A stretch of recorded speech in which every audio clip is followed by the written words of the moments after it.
kind of continue on where Dr. Morris left off, functional medicine in its philosophy is to go upstream. So we know that, right? And he, in his summary chart, he did that so well of showing us what autism and then chronic inflammation and then what are the sources of inflammation, whether it's exposures to food or mold or infections or toxicity, and then the diet and the lifestyle and the environment. So he had that summary chart. And in this talk, we're going to go even further upstream and talk about, well, how do we apply all of this? Just like he said, families come to us all the time, or I've talked to families in the 12 years that I've been involved in this, and they've tried this, they've tried that, or they don't know where to start. And this section of today's talk is about, well, how do we take all of that information and know how to apply it in each family's unique and current circumstance. That's really the missing piece. And so that's why Autism Remission was created, was to offer that upstream knowledge of how to see the big picture, how does this all come together with the purpose of placing symptoms of autism into remission. I deliberately use the word remission. The word recovery is thrown around like candy in the autism world. Oh, my son's recovered. Oh, I'm trying to recover them. And that I have seen in the 5 years I've been in the clinical setting really place even more of a burden on families. Because if they haven't achieved recovery in 2, 3, 4, 5 years, they feel like they failed. They see it as this end destination. And that couldn't be further from the truth.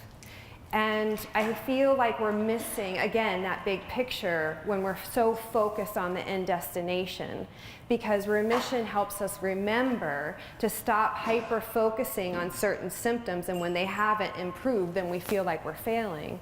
And remember to look at the bigger picture of, oh yeah, he's not screaming 24 hours a day, every day. That has gotten better. Oh yeah, when so many symptoms still exist, it's hard to remember what gains we have made. And so that's why we deliberately use the word autism remission rather than recovery. So I met Dr. Morris 3 years ago. I had opened up an autism recovery center. And the families that I was getting at that clinic were all the families with children who were older, who had tried everything, who had gone through every therapy imaginable, had tried the diet, even advanced interventions like hyperbaric, and nothing had worked. And they were actually even worse off than ever before, because when you hit puberty, your kids' symptoms truly just skyrocket to a whole nother level that you never thought was possible. So they trusted me, and I'm very thankful, because that has set me on this path 5 years later of now understanding, after working with all these families, some patterns that have emerged of why are more families not experiencing the same good fortune that my family has experienced.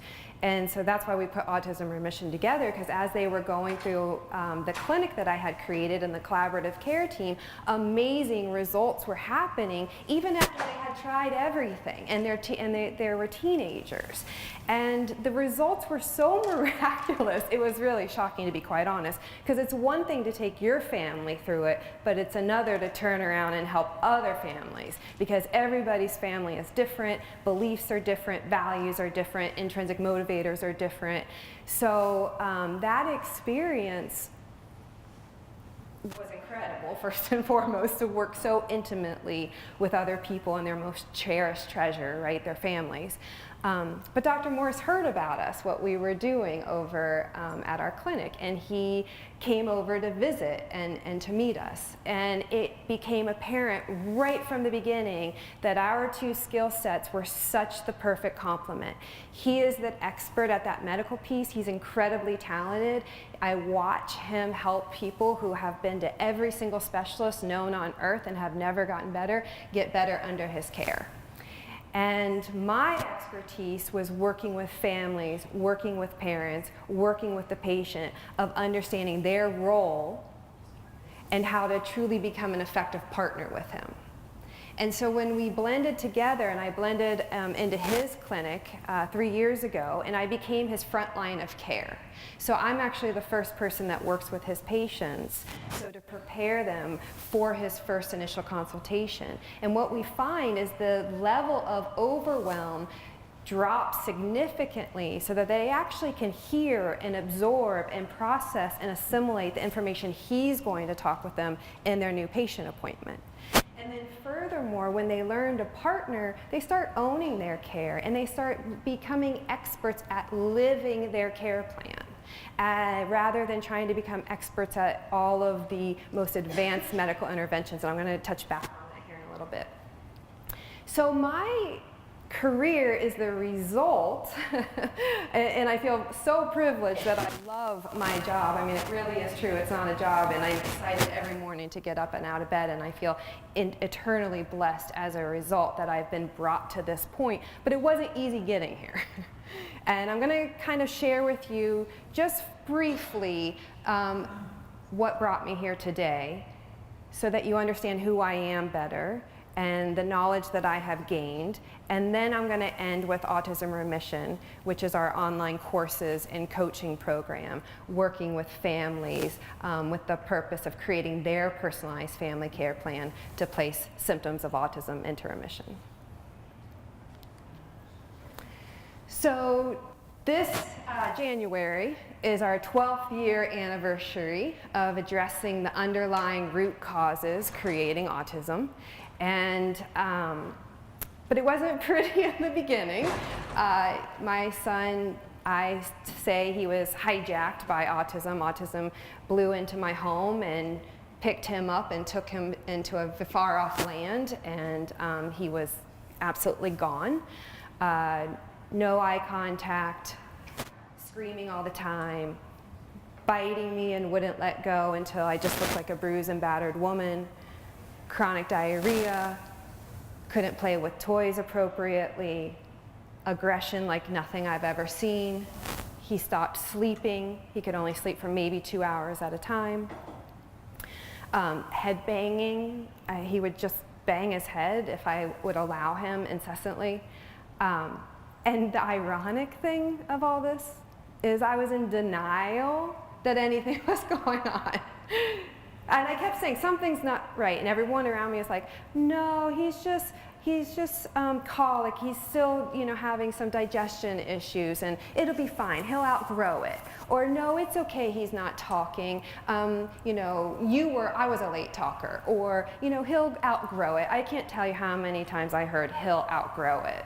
He was a healthy, developing baby boy until 14 months, and something turned really wrong. But yet I was still in denial for almost 2 years. A year after this all happened, his baby brother was born. So, he's just a wild boy growing up in the woods. He just had a new sibling. He's not adjusting well. I mean, the excuses went on and on and on. And you guys are kind of like staring at me like, what were you thinking, And I mention this because it is a step. It is a step in the direction, and that's okay. It's okay to be in denial, but we can't stay there. And when the obvious became really clear, he wasn't outgrowing this, and it was only becoming worse. And we did hear autism actually in the winter of 2005. So in 2005, I was on dial-up internet.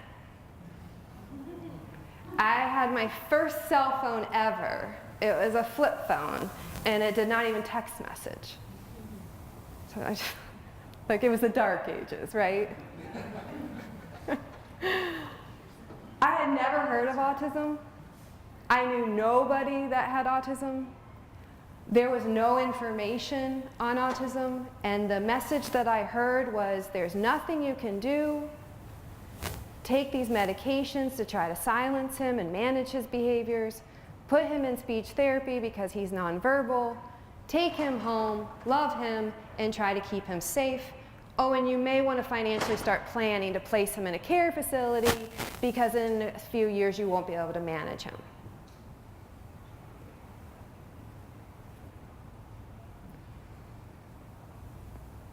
Well, that was kind of like that cell door slamming shut.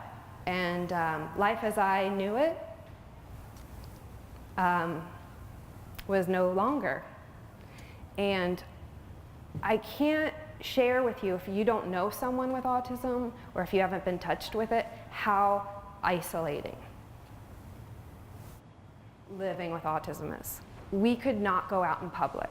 I stopped taking him after so many huge scenes that we caused in the grocery store with his fits, looking like seizure-like activity. He couldn't transition. If he saw something he wanted, there was no reasoning, there was no talking, there was no going beyond it. Carrying him over my shoulder like a sack of potatoes, kicking and screaming out of the grocery store. So after several episodes of this nature, I just stopped. I just stopped going out in public. He did not leave. We lived on 15 acres at the time. He did not leave my land for a year and a half. He did not go in public because the behaviors were so disruptive. So this was us in the beginning. This was actually a year into recovery. We had been doing the nutrition, we'd been doing the lifestyle, cleaning up our toxic exposure. We'd been doing craniosacral work, and you can tell in this photo, he wouldn't wear clothes. He was in constant motion. You can see he's sweating. It's the middle of winter. He was just all messed up. Let's just put it like that. So this really summarizes our family, is that you can see my husband at the time was just trying to keep him in one place. He was constantly crawling everything in motion, and he was a bolter. You couldn't turn your back on him or he would disappear, and it was terrifying. So that led to depression.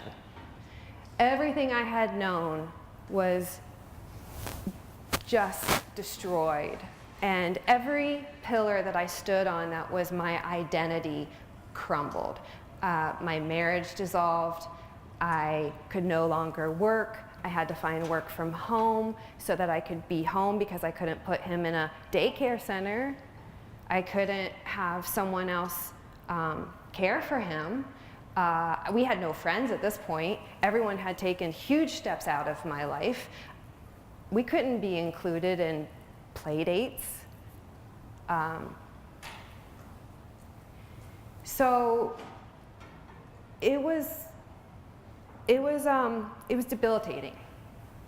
And I was frozen for a long time. I didn't know what to do. There was nothing telling me what I could do. They told me there was nothing I could do.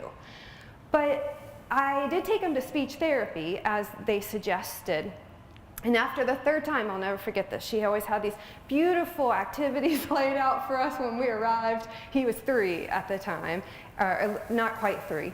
And you know, those would just be blown up and ripped and thrown, and he'd be running around and tearing down the stuff. And I mean, I laugh. It's not really funny, but you get the idea. I'd be sweating. And I was so angry at that speech therapy that I vowed I was never going to return back until I figured out, why is he not talking? Why is he screaming? Why is he biting? Why is he having chronic diarrhea? He was born naturally. I had a natural delivery. I breastfed until he was 14 months. I made every single ounce of organic baby food for this child. Like, what is going on? I wanted answers, and I was unwilling. I was unwilling to learn to live like that. And I was unwilling to silence his behaviors, because I felt like that was the only way he was communicating to me. And I do want to put this disclaimer in. I know there are a lot of families that celebrate their children with autism, and I know it can bring amazing intelligence and skill sets and add great value to our society. I wholeheartedly believe that, but my child, he was clearly in pain. There was nothing to celebrate about his autism. It was destructive more than anything I've ever seen. And so I wanted to know why, and I was unwilling to silence him. I felt like he was talking to me, and that was the only way he had to tell me that he was in a heck of a lot of pain.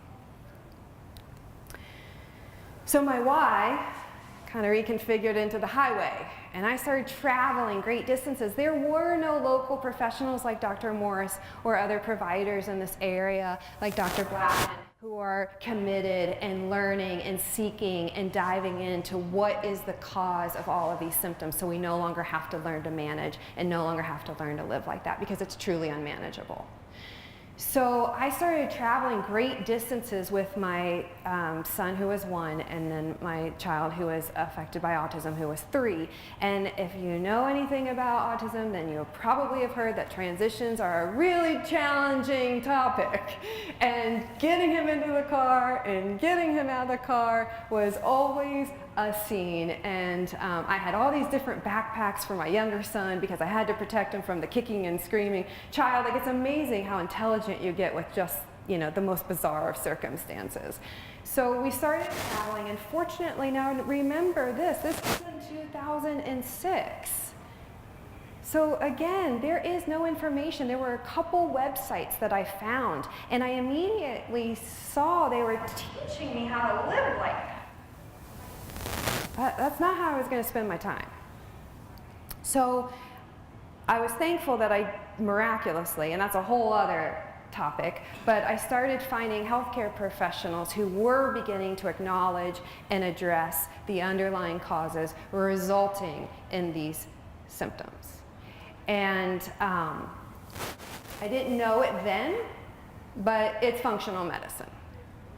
It didn't have a name then. It later became DAN, Defeat Autism Now, and then later it became Biomed, and now I kind of relate, to be honest, see Biomed transitioning into functional medicine. I think functional medicine is the model that has really given us the big picture, and that's what we're going to be talking about today. And it really empowers the patient too, as Dr. Morris said. The patient is actually going to lead this partnership, but we'll get to that in a minute.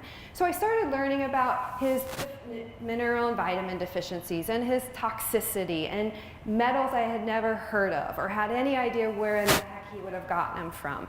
And I started hearing about his leaky gut and the gut-brain axis and the inflammation. And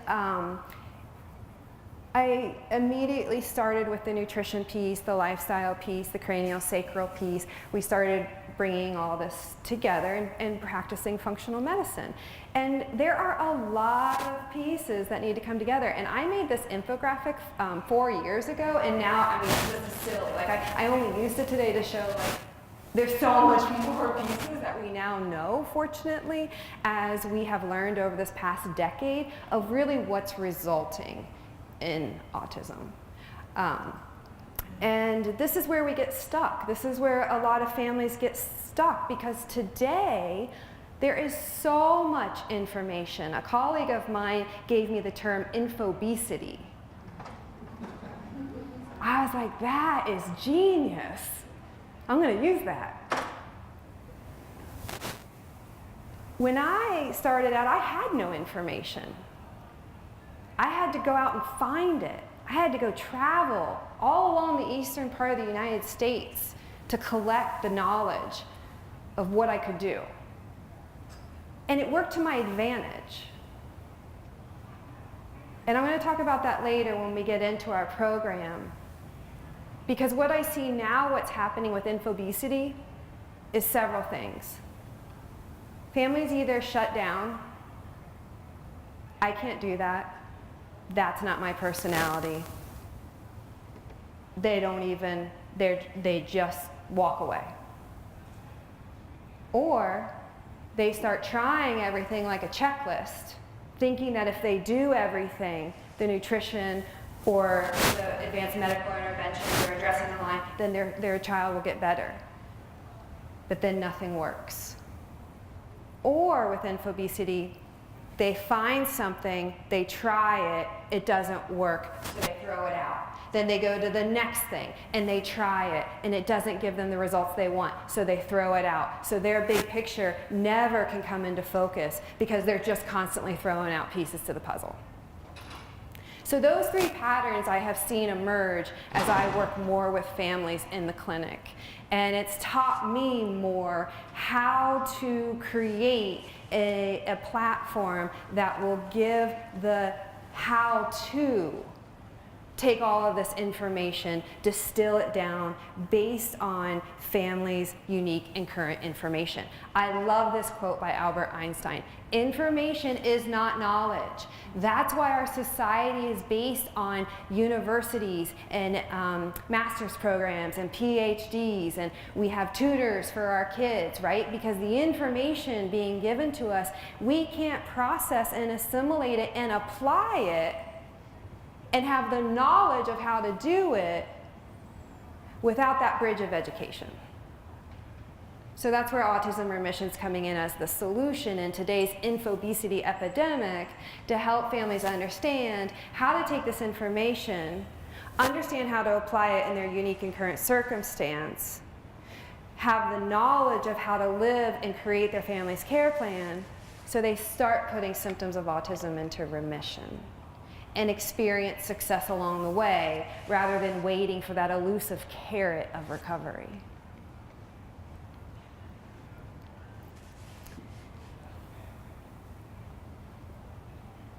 Autism has so much vengeance to it. It has so much force. I went to battle with it. That's my personality. I'll take a bull by the horns and I'll wrestle it down to the ground. And that's what I tried to do to autism. And it about killed me. And I learned that if I was going to sustain this journey, I was a single mom this entire time with 2 small boys, being the only financial provider for them. And I learned early on that if I was going to sustain this journey, because it was a slow process of healing. You saw that picture, that was a year into us diving in deep into all this stuff. But I was seeing enough results that I believed in what we were doing. It made sense to me. It made sense that the leaky gut and the inflammation and the gut-brain axis and removing the exposures that were creating the inflammation. It all made perfect sense to me. And I learned early on, and a message really anchored in my heart, that I couldn't fight autism. It was bigger than me. It was killing me. And I learned that I had to parent my child. I had to see him. I couldn't focus on the autism, because the more I focused on the autism, the bigger that entity became. So I had to stop reading about autism. I had to stop learning about all these things that, as I was working with these healthcare professionals, they were giving me papers and they were telling me, read this study and that study. And I was trying to learn all these complicated biochemical pathways. And, I had to stop. And I want you to hear this, because this seems so basic. But it is the paradox that is going to shift the reality for more families coming behind me of how they will get better. And it is when you start parenting and loving the child, and you start listening to them, and you start learning with them, and you start partnering with them, rather than trying to change them or manage them or try to get their behaviors to stop. So when my son would be screaming, I would just watch him. And I would clear the space around him like a seizure. And there would be breaks, and sometimes he would look at me, and I would say, does your head hurt?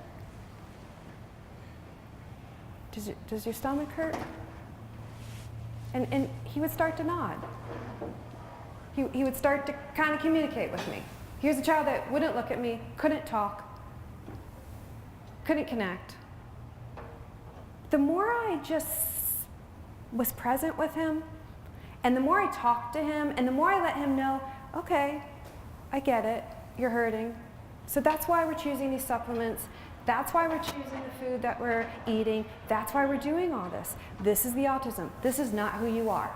And I started talking to him like this. And I started speaking words of healing in our home, because I'm going to be quite honest, when I was fighting autism, that's all I talked about. I was the crazy woman. People would see me coming. I mean, they're already out of my life, right? But now they really hide when they see me coming, because I was so crazy and on fire with fighting this devil. Talk about the devil. I mean, I'm sorry, but that's just, what wasn't my life. But it changed everything. I started putting more emphasis on my joy and my happiness and my family, and loving them and creating an atmosphere in my home that was conducive to healing, I started realizing my kids were growing up without ever hearing their mom laugh. So I started practicing, and I started talking about funny things, and I started talking about all the great things that we're doing, and I was almost like talking myself into it, I think, and I was really lonely too, so just keep that in mind. So I had to become my best companion. But what this taught me was that this is a family care plan. This is the way we live our life.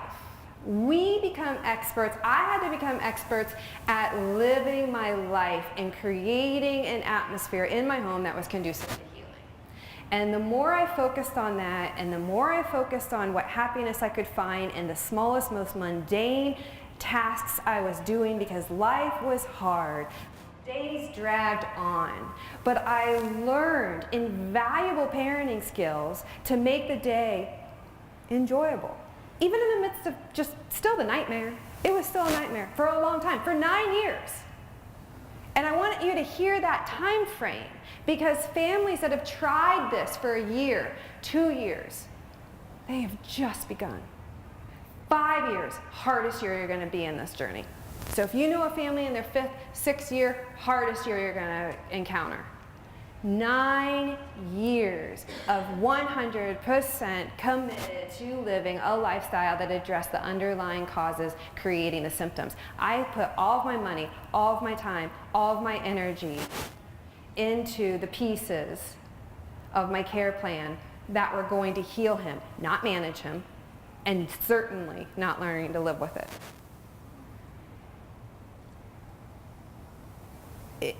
This is not going to be a small task. I'm not giving you the silver pill, but I think that's really important for people to understand that this is a process, and we practice at it every day, and practice makes progress. So this is what we advocate at Good Medicine, and this is what I work with our families that are living with autism, our family care plans. We're all in this together. This is a shared journey. And we have created the how-to model of creating your personalized family care plan. So you're not chasing what your friends are doing. Oh, you gave that supplement to your child and now they're sleeping better? Oh, what is it and what dosage are you giving? I want to try it. We're just chasing the symptoms. And we're not personalizing it to our family. And quite frankly, that's really dangerous. We need a doctor. We're really thankful that we have Dr. Morrison, and more practitioners are being certified by the Institute for Functional Medicine all the time. It's a really exciting time in medicine. Dr. Morris always says that, and I can't emphasize that enough, at what an exciting time it is in medicine. But we also need to know how to apply all this, and that's what we've created with this platform. And we've created online courses to remove the barrier for families joining live events. You know, childcare is impossible to find. It's hard to get out of the house. So now we're using video conferencing as a means to join together, to go through this 4-week curriculum, to go upstream of the diet and lifestyle and therapies and medical, and understand how do we create and live our family's care plan so all of these interventions in our effort become sustainable, because we can't just try this. We start it and we only get better at it. So the 4 steps that we have distilled down to walk families through this process is we need to, first and foremost, week 1, we decide our purpose. Do you want to heal it? Do you want to manage it? Do you want to learn to live with it? What do you want? And then we need to take a look at, well, what are our patterns of decision making? What are our beliefs that we have had since childhood into now? What do we believe about our children? I believe my child was incredibly smart, and I believed he could learn. Even if it took him 1,000,000 times, I knew he could learn. And I was dedicated to parenting the child and not allowing the autism to rule the roost. And that's what happens. Autism is so big. It is such grandeur of force when it comes in the home, that it just whips everything up into a tornado and creates total chaos. And we have to have tools to rise above that chaos so our decisions are not reactive, but rather proactive. And that's what these online courses and coaching are about, is how do we rise above the chaos? And I've put together a team of the best people who have been through it and who understand these philosophy behind the healing. And all of us have done it different, but we've had these 4 distinct steps in place. So the second step is we're going to take a look at changing our focus. We're going to change our focus away from child-centered therapies to a family plan. And we're going to talk about the inclusion mindset and a lot of things that go into this week. And change is very uncomfortable. When you talk to anybody living with autism and they're like, oh, I tried that, it threw them into a tantrum, things got worse than they were, and I stopped it. And that is true. Things get worse before they get better. But when we're sharing this journey, we're kind of tampering the amount of change we're trying to do all at once, because it's not easy for the parent either to do all this. And so we move at a much slower rate. We're not trying to race to do all of this all at once, thinking that we're going to be done and recovered within a year or 2 or 3 or 4 or 5. We're going to pace ourselves. We have a motto that less is more. We're going to ease into this. And as we move into this with a family, then we can all kind of see if the change is too much. Is it creating stress? And if it's creating stress, then we've just blown that atmosphere I talked about earlier. And that's one of the biggest root causes of inflammation there is. Step 3, so we have decide. Talked about change. Now we're going to transform our parenting. We have a parenting book coming out next year. It'll be published, it'll be ready by next year. And we have to transform our parenting. No parenting book that is available is going to teach you how to overcome the chaos of what just entered into your house. So I found parenting techniques in the strangest of places, which that's a whole other talk in itself. But when I applied them, it was magic in my home. And when I then turned around and taught my other families I'm working with the same, just suggesting like, what do you think of that? Or, have you tried this? And they come back and the reports are incredible. It's really exciting that we've really found some transformative parenting skills to learn how to partner with your family, your child, and your child becomes the best patient. I'm telling you, I think the autistic kids are the easiest kids to make into good patients. They're far easier than ADHD kids. I'll just tell you that right now because I've got both of them in my home. So week 3, we're going to transform our parenting, and then week 4, we're going to get to work, and we're going to start bringing all this together in a 3-month family care plan. And I suggest 3 months because it's enough time to choose a couple pieces that are within reach. I always talk about the lower hanging fruit. Let's pick what's easy, what's reasonable, what you're willing, and what the 2 partners can agree on, what you can talk to your family about. This is what we're going to work on for 3 years. We layer them in. 3 months gives us enough time to put them in place and to allow it to become sustainable to the point where it's just a part of who we are. So we start getting to work in week 4, and we start planning and it's going to be different for each individual family. And then we have coaching and ongoing courses to continue going through this process of going way upstream and learning how to apply all of the information now that's so readily available. And this is what's going to put you in the driver's seat. This is the pivotal moment when autism stops being in charge. We stop catering to it, and this is how. We start being in the driver's seat through creating our family's care plan and living it as a family. So I love this quote too by Waldo Emerson. A man is what he thinks about all day long. So this goes back when that message anchored in my heart that if I continued focusing and talking about the autism and even all the underlying causes of autism, right? I was just getting more of that in my life. It was becoming more difficult.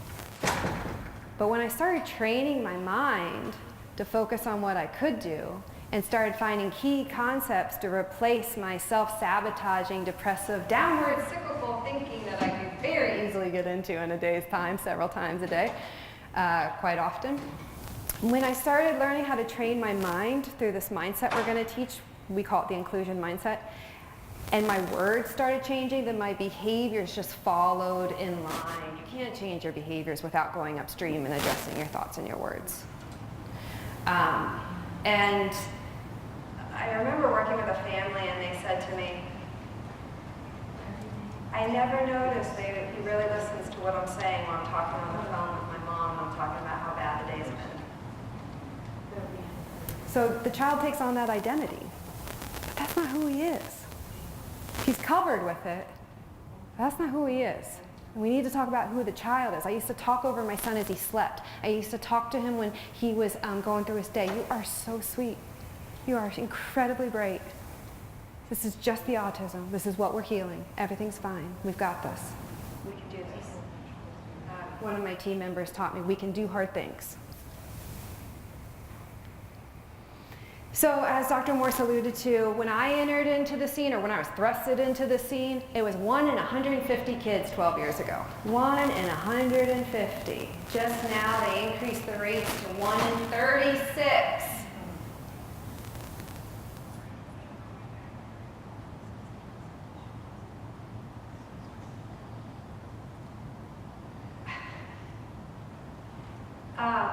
And that's why Autism Remission is more important than ever, because clearly with all this information, we're not doing any better. We're not serving our families any better, because we're still not hearing a whole lot of stories of children's symptoms being placed into remission. And I encourage you today, please talk to my team members I have here today, Nancy and Kara and myself. Go to our website, hear our stories, get inspired. We have had some of the most severe cases I have ever seen in the clinical setting in 5 years. Our 3 kids are some of the most extreme cases. And all of them, although we're in different stages of remission, all of us are in remission. We have all been placing symptoms, and they've been disappearing as our children emerge. Today, I'm lucky to say my son is totally indistinguishable among his peers. He is in 8th grade. He is on grade level. In that 9th year I was telling you about, when we surfaced, he was in 4th grade. He was on a 2nd grade level, which I thought we were doing great. The teacher's like, oh no, we got to bring him back up to, we got to do more. I'm like, we're doing great. We're just fine. 2 years apart, or 2 years behind, that's not a problem for me. But he surfaced 2 grade levels that year when we started addressing his Lyme disease that Dr. Morris started talking about. He jumped 2 academic grade levels. These kids are incredibly bright. And he has become the best partner with me. And today, at the age of 15, he manages his food and his supplements on his own. And when he decides, he now just this year is choosing to try some wheat and gluten, or gluten and dairy, to see how he can get away with it. And when eczema flares and he's having bloody noses and he can't sleep and he's a real pain in the butt, I'm like, you've got the knowledge, what are you going to do with it? So now it's like a transition for me to give him that. But remission's a journey. We all know that. Life is a journey. I want to kind of almost reframe our definition of success. And I think it's not that elusive carrot of recovery. It's going to be the worthwhile pursuit of your purpose, of your desire, and every up and down that comes with it. But if we stay on our desire and our purpose, and we align our thoughts and our words, and we transform our parenting, and we create our plan, I can guarantee, I'm that confident in what we're doing, that you will be experiencing into remission. But it's not going to happen outside of your home, and it's not going to be a therapist or a teacher or a doctor who does it for you. It's going to be in your house. Your home is the headquarters of healing. And so if your home is stressful, no one can get well. So we're going to transform our parenting, and we're going to take a look at our environment, and we're going to see how can we make things more calm. How can we make an atmosphere that is conducive to healing? Because that's where it's going to happen. And the wonderful thing about autism is that we are 100% in charge of what comes into our house. And so we can make our homes a safe haven. And I tell parents, if you want to cheat, then you do outside of your house, away from your child, and you can eat all the candies and Coke and pizza you want, but in the home, it's your safe haven. And I'm going to tell you, I was the most unlikely person that would ever be the one up here being this advocate of how to do this. Because when I started out 12 years ago, I was eating candy bars daily. I was eating fast food. I was drinking Coca-Cola. I was totally on gluten and dairy-based diet. I had swollen joints in my 20s. I had depression, I had anxiety, I had acne. I was totally disorganized. I was incredibly impulsive, and I couldn't see through anything to save my life. And I have been transformed as a result of living this family's care plan to the point today in my mid-40s, I feel the best I've ever felt. And I am thankful for this wake-up call that autism brought into my home. I feel privileged. And to say that, I mean, that's shocking to me, to be able to be at the point where I can say that. Because it felt like a life sentence. I was, nearly in my grave for a long time. So we're going to experience success together. It's a shared journey. It's something we're all going to do together. And we have parenting tools to work with siblings. We're actually going to offer a sibling course. But the success is in your home. So you don't have to look much further than where you already are, because that's going to be your foundation. And that's what's going to allow Dr. Morris's medical piece to be successful. And that's why we are so enjoying practicing medicine together with his expertise and my expertise with patient engagement, because our patients are getting better faster. So we're actually saving you time and we're saving you money by helping you see the big picture, see where you're at, plan what your next reasonable steps are, allow them a period of time to become sustainable, to stabilize before we layer on the next interventions. And by us being in the driver wheel and having tools and taking these courses, so we've broken up the courses into various phases of the journey. So for those families who want to be proactive, who are noticing some behaviors, but they're not quite sure what's going on, definitely not sure to say it's autism, but want to be proactive. Those who have just been recently diagnosed, because the same message that I was told is quite honestly still being told to parents of, there's really nothing you can do. Here's your medication and go to speech therapy, which I love speech therapy. My son is benefiting tremendously from it, but it was just the wrong timing. And that's what care plans help us do, is to intelligently time the interventions that we're going to choose so that we can afford them, so we don't go into a financial crisis, because functional medicine is expensive. It's all out of pocket. We can't go into this like we're wrestling the bull, like I would have done, but to my advantage, I didn't have much information, so I was forced to go slow, because I wouldn't have gone slow. And time interventions, layer them, stabilize sustainable family care plans. And in the spirit, just to kind of wrap up where I started this whole presentation about the spirit of functional medicine, going upstream to understand, well, how do we put the diet, lifestyle, medical therapy pieces into action to provide the results that we're seeking? Well, Dr. Morris and I share such passion for this epidemic that we're in of 1 in 36 kids, that we genuinely want to go to the absolute headwaters of the river and work with families before they even conceive, so that we can help them prepare not only their bodies, but also their relationship and their home environment and their decision making and their purpose and their focus and their parenting skills, so that we can begin to reverse this trend. We are selling, we do have available a care planner that helps write the story of Autism Remission. Each family is writing their own story, and everyone's is going to be very different. The 3 of us, the 4 of us, Dr. Morris too, he's been living this too. Our stories are incredibly different, but we're all writing our stories. And the care plan does exactly that, and it helps families to organize, document, track, and budget. So to afford functional medicine and make it successful so that we can enjoy our families again at all the stages of remission.